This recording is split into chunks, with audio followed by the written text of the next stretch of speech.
What's up, guys? I'm Jed Abendroth, and this is my 2025 studio tour.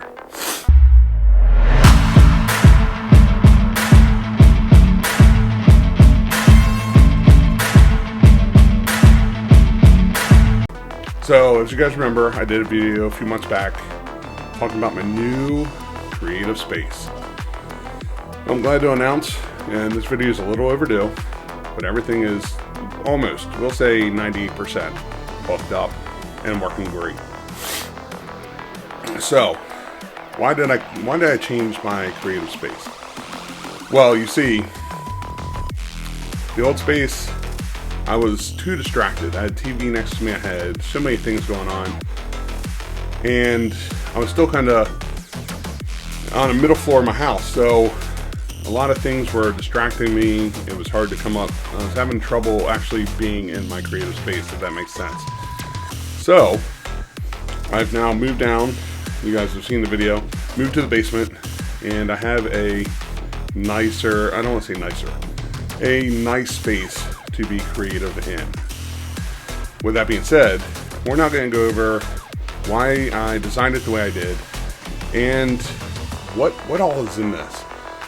And as usual, if there's something you would like to know more about, then please drop me a comment down below, and I would be happy to tell you more in depth of what it is I do when I'm down here. So, let's start off with the main things.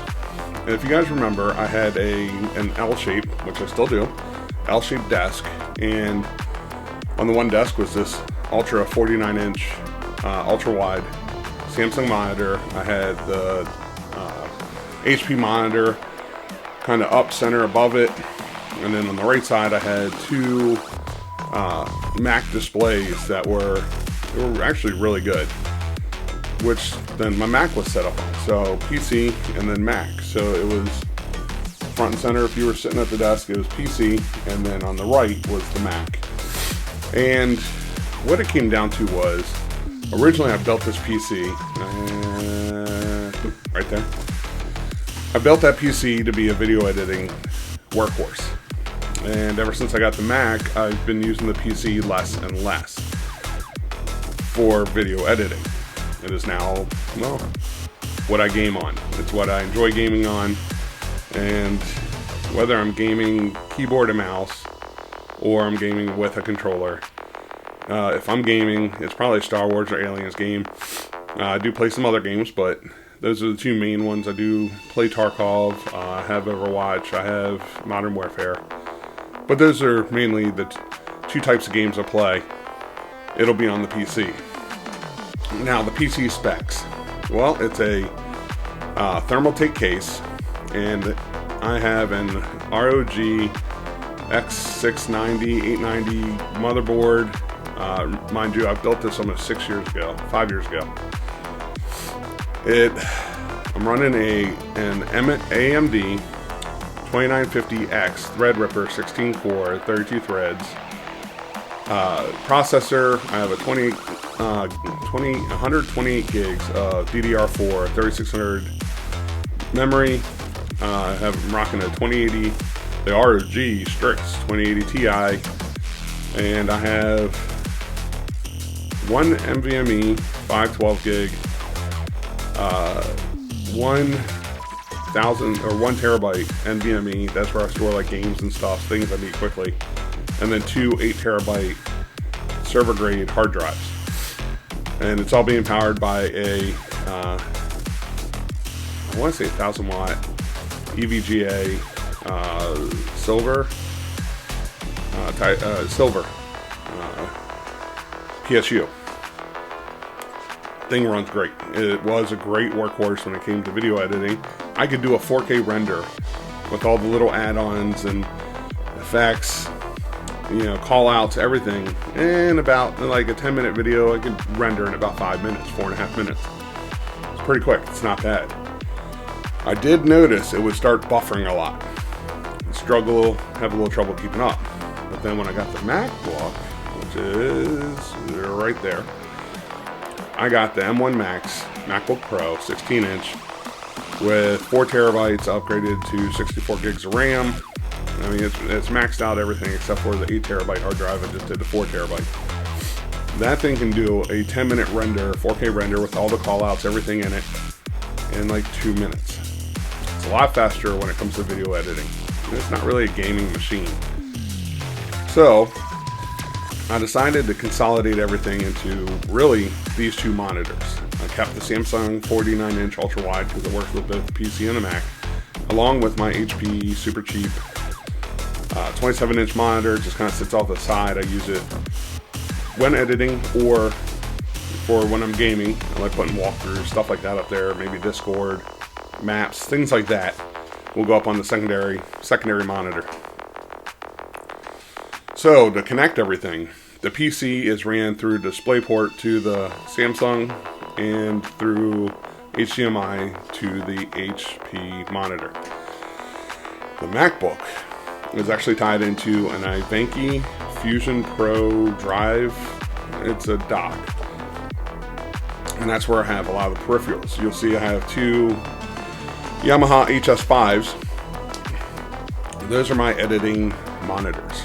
They're called monitors. They're not really, well, I guess they're speaker monitors that all the sound comes out of. The speakers on top, that's the one thing I do gotta kind of fix, are for the PC, but unfortunately the cable for them is only like 18 inches. So I gotta splice it, cut it, splice it, make it the length I need, and I can finally have those hooked up. That's the final thing I gotta do. So to drive those to the Ivanki, we'll just call it Fusion Dock. Fusion Dock? Maybe it's the Fusion Dock. I use the Scarlett 2i2 interface. So right now what you're hearing is actually not the mic that's on the camera, which is a Rode shotgun mic, but rather a Neewer, Neewer shotgun mic that goes through XLR all the way around this whole station and then back into the Scarlett 2i2 audio interface. So sound does not just comes out of the Scarlett, it also is brought in from the Scarlett. So what do I shoot on? As you can see, I have a nice light right here. Same light I used to complain about. It's the Neewer 60CB video light. It's LED, and I got it hooked up to a 38-inch box, or soft box, with an egg crate on it, so it kind of directs the light more at me, not onto the back walls. And then of course I'm shooting on both. I do now have an FX30, and I'm using the Polar Pro Recon matte box with my settings. We can go over all of this in another video, but yes, it does have an ND on it right now. I'm shooting at 2500 2500 ISO, and I'm using the Sony 15-inch or 15 millimeter f1.4. I have it wide open, that way it shoots a little high. I can bring all the colors back down, and I am shooting an S-Log3. On top of that, I have a Portkeys 5-inch monitor, and that's what I keep looking up to. That's what I use to make sure everything's in shot, make sure everything's looking good. My secondary camera is usually either my iPhone or the Samsung Galaxy S24. So that's what I'm using right now, because the reason I have this set up the way I do. Alright, let's do this. There is no wall behind the setup. And as you can see, it's wide open, so I'm not going to have an echo coming back at me. So this makes for a very good setup. Here's the light I was just talking about. But this is my setup. This is what I look into when I'm shooting. And then of course over there is the secondary or B camera. Now up here I have this, I don't even know who makes it. I've had this is the first light that I ever bought for videos. Really cheap, but it's a good kind of fill light from my key light.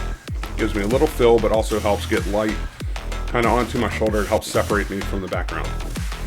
Now if you look at the B camera, you'll realize the camera's not very far from me. I mean, It's arm's length away. And then my setup, even though it looks a little far back there with the nice blur and everything, I just turn around, I'm right sitting where I want to be when it comes to editing or gaming. The camera is sitting on, and I love this thing. I just got it for Christmas. It's a Small Rig tripod. I love a lot of things from Small Rig. I use their cages on my cameras, you name it, all the accessories, stuff like that I like to buy. It is really one of three companies. It's either Small Rig, Neewer, or I can't think of who it is now. Anyways, yeah, so it's mainly those two, but there's a third one in there. If I remember who it is, I'll drop it right here. And that's the whole setup. This is my new desk. This is my new creative space. Now you're going to notice there's some light on the back wall there and over here. And what I'm using are these small, I don't want to call them cheap, because they're amazing lights that I bought that are, have all the colors, RGB, but they're also video lights. I can stick them on a camera, I can do whatever I need to. And I have them kind of accenting the wall behind me, just so it's not plain and there's nothing going on. Now when I'm not using the matte box, so like if I'm going out and I'm going about, I'm just doing handheld, I'm not taking the monitor with me. The FX30 does have a swing out screen on it, but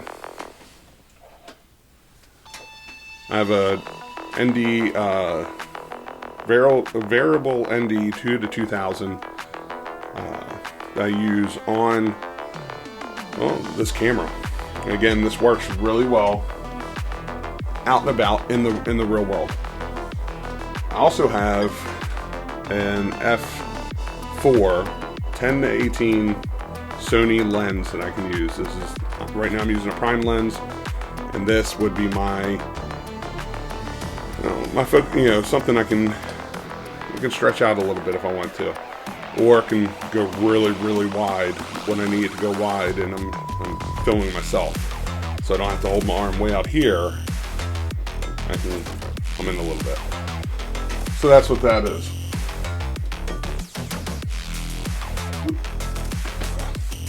So other gear I use. Some of my shots that you see on this channel, other channels, may come from my original GoPro or my other GoPro. This is a GoPro Hero 4 or the GoPro Hero 8. Both are good. They're decent at what they do. They're not the best. It gets good, set it down, forget it, get some time lapses, get some stuff going while I'm doing other filming with the main camera. And then the new edition, got a 360 camera. You'll see that in some of the video here and in some other shots. Just started playing with this. It's still fairly new to me. Got it on eBay for pretty cheap. So someone wanted to get rid of it. I was willing to pay the money to get it. And that's how that works. Other things that are on this desk. I have my Stream Decks on both the PC and Mac. And they both serve different purposes. On the PC, I can bring it up, I can do like OBS if I wanted to stream, playing games, things like that. I can easily do that over here. The Stream Deck on the Mac though, I actually use it as like a little helping hand when it comes to editing. I have all my shortcuts, so I'm not trying to stretch my fingers across and try to find different keys. They're all right there, literally at my thumb tip. I just hold it, and as I'm scrubbing, I can do my cutting, whatever I need to do, J cuts, L cuts, it's all right there.